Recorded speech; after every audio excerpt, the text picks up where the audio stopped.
Halo teman-teman, ketemu lagi. Kali ini kita mau ngobrol-ngobrol soal perlu nggak sih orang awam tuh tahu hukum. Nah, kali ini kita udah ketemu sama ada teman kita nih lulusan hukum nih. Kita ngobrol aja langsung ya. Halo Mel. Halo Bang. Apa kabar? Baik, Abang sehat? Sehat Mel. Sehat, Kok ininya kayak orang tua sih Mel? Apa kabar, Apanya? sehat? Iya kan Abang gitu. nanya baik Mel ya. Kalau Abang gimana, apa kabar? Sehat kan? Ya. Oh iya. Oh ya, sehat sih, sehat. Iya, udah puji Tuhan. Puji Tuhan ya. Puji Tuhan. Sekarang sibuk apa Mel? Sekarang sih sibuk pelayanan di kampus. Oh di kampus Ya, ya? magang. Oh magang di kampus. Ya, Oh betul. iya. Betul. Nah kita langsung aja nih daripada lu nanti cerita-cerita soal kampus, kita Iya. cerita yang ini aja ya. Nah Mel, kan sebagai lulusan hukum nih, nah dengar-dengar juga kan kumlot ya kemarin ya. Puji Tuhan. Nah, jadi Berkat. aku mau tanya-tanya nih Apa? soal perlu nggak sih sebenarnya orang awam tuh tahu hukum? Sebenarnya nggak orang awam harus perlu tahu hukum. Semua orang wajib tahu hukum. Itu sih Bang. Nah kayak misalnya seperti aku nih, aku sih nggak pernah melanggar hukum sampai hari ini. Yakin? Gitu. Ya nggak pernah. Benar. Kecuali lampu merah ya. Lampu merah sih Ya, sering. makanya Lampu merah yakin. sering. Benar. Nah, tapi maksudku gini, maksudku sejauh ini dampaknya nggak gitu ada yang aneh-aneh buatku gitu loh. Nah tapi sebenarnya kenapa sih kita butuh tahu hukum gitu loh? Kenapa kita tuh butuh tahu hukum gitu ya Bang? Ya seenggaknya ngerti lah apa ya kita lakukan ini benar atau enggak, salah atau enggak ketika aku lakuin atau aku terusin. Sebenarnya tuh hukum ada tuh untuk merekayasa perilaku masyarakat. Kalau istilahnya sih law as tool of social engineering gitu ya Bang ya. Jadi kenapa Abang sebagai manusia biasa ketika Abang nerobos lampu merah Merasa salah kan? Ada perasaan salah Ada kan? perasaan salah. Nah ya itu maksudnya tuh karena sebelumnya itu kita tuh sudah tahu hukum itu kamu tuh salah ngelanggar lampu merah. Ketika lampu merah udah nyala, kamu tetap maju. Soalnya kan mungkin di Abang kamusnya merah itu artinya hati-hati gitu kan. Yang penting jalan. Tapi kalau buta warna, enggak salah. Bercanda. Warna merah, kuning, hijau itu warna yang umum. paling aman untuk iya. seluruh orang dengan kelainan buta warna maupun apa. Makanya pemerintah pakai 3 warna itu gitu. Oke. Jadi sebenarnya gak ada excuse buat masyarakat. Nah, ada satu adagium di hukum gini ya Bang ya. Ini pengetahuan buat kita semua. Gak ada suatu pengecualian bagi masyarakat yang tidak mengetahui hukum. Jadi semua masyarakat itu tuh dianggap mengetahui hukum. Jadi ketika kamu tersandung satu masalah, tersandung satu kasus, kamu tuh udah tahu. Udah dianggap tahu gitu. Tahu dan kamu bakal tahu konsekuensinya tuh selanjutnya tuh apa. Kayak gitu. Itu ya. Nah tapi kan selama ini kan kita nggak pernah, maksudnya nggak terlalu mudah untuk mendapatkan sosialisasi misalnya tentang hukum nih. Betul. Misalnya hukum apalah yang paling umum gitu misalnya. Seenggaknya tentang perjanjian beli rumah lah ya. Nah, perjanjian beli rumah, lalu misalnya kontrak rumah. Betul. Gitu kan, itu kan nggak maksudnya kita nggak pernah diajarin dan kita cari sendiri kan gitu. Betul. Nah jadi ini kan perlu kita tahu ya. Ya. Gitu. Apalagi di tengah zaman seperti sekarang ini makin banyak juga penipuan kan. Benar. Nah. Banyak Bang maklar pembohong. Nah yang kayak gitu makanya sekarang tuh dituntut kayak di fakultas hukum aku sendiri gitu Bang ya. Jadi ada kerja nyata ke masyarakatnya gitu loh. Kita tuh bakal kasih penyuluhan hukum. Jadi gimana caranya tuh seenggaknya tuh jangankan masyarakat, keluarga terdekat kita aja itu kita kasih tahu gitu. Sebenarnya ketika kamu beli rumah tuh harusnya tuh yang kayak gini loh. Dan kita tuh sedih sebenarnya Bang kayak semua orang tuh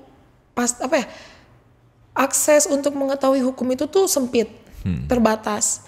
Ya kalau nggak dari seminar, penyuluhan gratis, adapun webinar sekarang banyak yang gratis juga kayak kita juga pilih-pilih mau ikut. Kadang kalau diomongin kita nggak nyampe situ otaknya, benar kan Bang? Iya. Kayak kita ikut masalah misalkan cybercrime, kayak apaan sih apa sih gitu itu? kan? Gitu. Dia udah langsung mikir Iya, ngapain gua tahu itu kata-katanya juga udah Iya. menyulitkan gitu Bang. Nah sebenarnya sulit juga sih tantangan buat kita. Makanya sekarang profesi-profesi tertentu kan masih on point kayak makanya kalau kita tersandung masalah masih harus pakai lawyer, harus masih didampingin oleh legal.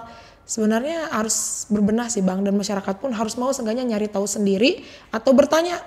Boleh bertanya sesat di jalan. Gak apa-apa nanya aja, aku juga open buat teman-teman kalau misalkan mau nanya di DM, nanya mereka tentang apa, aku selalu jawabin gitu. Oke. Nah, tapi kan gini juga ya Mel, kadang-kadang kan hukum ini juga dipakai orang lain untuk sesuatu kepentingan yang nggak benar juga.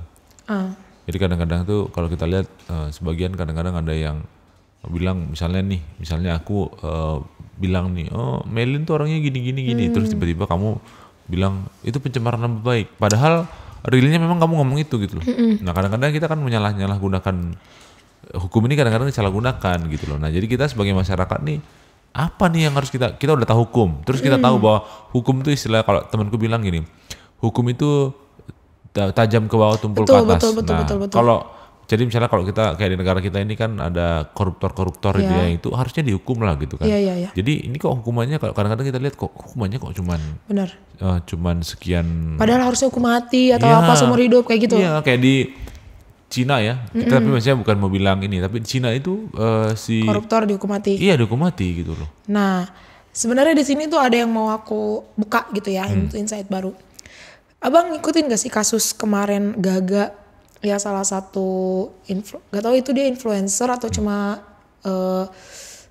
selebgram biasa gitu. Pokoknya dia tuh mantan pacarnya tuh meninggal dan dia tuh kena masalah di mana dia tuh menyebabkan kecelakaan sampai mantan pacarnya itu si tulang belakangnya patah dan mengalami kelumpuhan dan lain-lain gitu kan.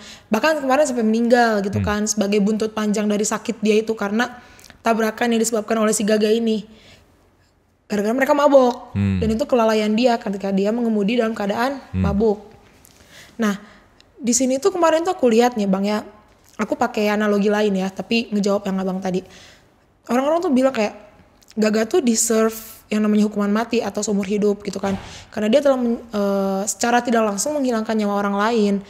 Tapi sebenarnya ini ya teman-teman, aku mau ngasih tahu ke kalian, hakim itu dalam memutuskan tuh apalagi Indonesia sekarang Bang masih saklek sama yang namanya undang-undang itu sendiri. Kemarin tuh di undang-undang yang dilanggar Gaga itu sendiri maksimal tahanan tuh penjara tuh cuma 5 tahun. 5 tahun dan denda pun 10 juta. Makanya kemarin tuh putusan hakim tuh dia tuh pada akhirnya tuh penjara 4,5 tahun tapi dendanya full 10 juta. Dan masyarakat marah kayak apaan sih dia udah ngilangin nyawa orang, kenapa dia nggak seumur hidup kalau nggak mati juga gitu. Nggak bisa, di situ tuh aturannya udah ada gitu. Dan ada gihum hukum juga bilang hakim itu nggak boleh memutuskan lebih dari apa yang dituntut dan apa yang tertulis gitu. Maksimal boleh berarti 5, di bawah itu boleh, tapi hakim juga punya hati nurani, makanya dia taruh di 4,5. Itu juga udah dikurangi oleh masa tahanan dia selama pemeriksaan. Sebenarnya sih full menurut aku itu tuh udah 5 gitu. Jadi masyarakat tuh sebenarnya harus dibuka juga mindsetnya terhadap hal tersebut. Hukuman itu gak harus tentang hukuman mati dan seumur hidup terus gitu. Gak harus di penjara ya? Enggak Bang. Soalnya apa, kita tuh harus fokus sama yang namanya pemulihan. Ketika dia dihukum mati, emang apa sih yang bakal dia dapat dengan hukum mati? Ya udah, hukum mati nggak ada sesuatu hal positif. Efek jerah nggak ada. Gak ada yang bisa dia benerin dari karakter dia, dari seseorang. Apakah dia menjadi orang baik setelah dia direhabilitasi gitu di dalam lapas. Dan kita juga lihat kan beberapa orang yang dihukum, maksudnya masuk penjara segala macam juga pas keluar gitu lagi kok. Nah itu Bang. Nah itu tuh dari sistem lapasnya sendiri, dan ya itu sistem hukum di Indonesia tuh pidananya tuh masih berorientasi kepada ya udah penjara. Siksaan gitu. Orientasi itu siksaan, bukan memperbaiki, masih di situ. Udah kalah sama negara-negara lain. Cina tuh meskipun masih ada hukuman mati, mereka tuh orientasinya tuh udah restoratif Bang. Baik ke korban, pelaku, bagaimana caranya mereka tuh pulih kembali gitu. Mereka udah ke situ kan. Kita masih di efek jerahnya, pokoknya efek jerah, dan dia tuh bakal merasa tersiksa aja sebagai pelaku kayak gitu. Masih di situ ya. Masih. Jadi enggak tuntas ya. Enggak. Oke.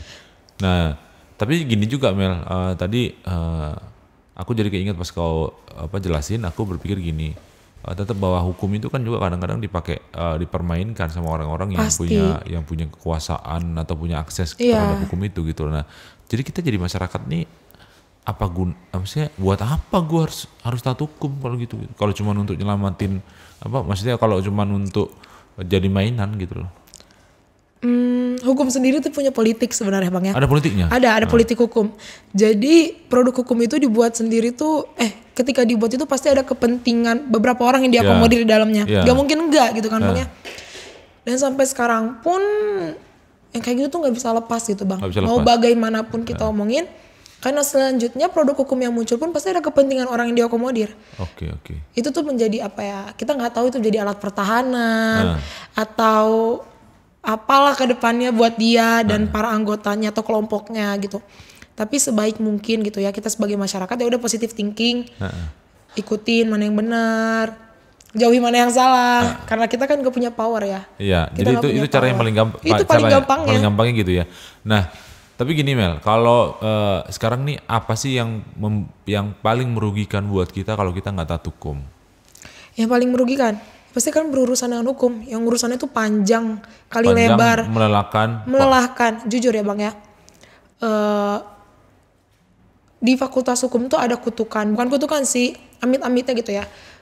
Anak fakultas hukum tuh biasanya tuh bakal berurusan langsung dengan hukum.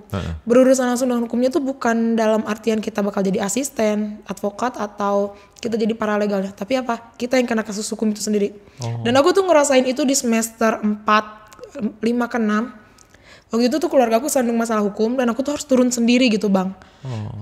Jadi gimana ya? Itu tuh capek banget, melelahkan. Jadi daripada kalian harus kena hukum. Dan buang-buang waktu ya? Buang-buang waktu, buang-buang uang. Karena bayar advokat tuh, ya kalau advokatnya udah advokat, kamu mau cepet beres, pasti uang yang harus dikeluarin besar juga. Ada juga yang pro bono memang, tapi Ada, ya pro bono memang prosesnya susah, lama gitu. Dan kamu pun harus sabar-sabar. Sedangkan kalau kita bayar jor-joran ya, lu kapan mau masuk, ayo kita maju gitu. Beda, jadi janganlah berurusan sama hukum, orang hukum aja males gitu bang. Kayak ikut-ikutan lawyer kesini-kesana teh pusing, sakit kepala gitu. Soalnya benar, panjang kali lebar, musingin diri kamu sendiri, capek waktu dan uang. Jangan capek, meskipun itu pekerjaan kita ya, tapi tidak disarankan. Jadi lebih baik kita memang taat hukum lah ya, taat hukum. Jadi hidup ya kalau udah bisa makan, bisa kerja, bisa ketawa-ketawa ya cukup lah, nggak usah cari gara-gara dengan melanggar hukum gitu ya. Dan harus melek hukum gitu ya. Jadi terkait tadi beberapa hal yang penting mungkin buat kita kan pasti pengen punya tempat tinggal, punya mobil, punya apa hal-hal yang lain barang milik kita. Nah itu kita harus tahu hukumnya seperti gimana, kepemilikannya apa, surat-surat yang perlu kita urus apa, dan hal-hal yang lain gitu ya Mel. Iya betul. Karena kalau nggak nanti tiba-tiba tuh ada yang beberapa orang tuh dia beli rumah tiba-tiba rumahnya sengketa. Nah, jadi punya orang lain jadinya akhirnya. Itu kayak kasus apartemen kemarin. Ada salah satu temen aku, dia tuh beli apartemen. Tapi setelah dia lihat tuh kan sertifikat beda jenis bang. Ada SHM, ada HGB, ada pokoknya ada itu milik bedanya pemerintah. Kalau hak milik itu kita, kepemilikan khusus dan sepenuhnya itu punya kita.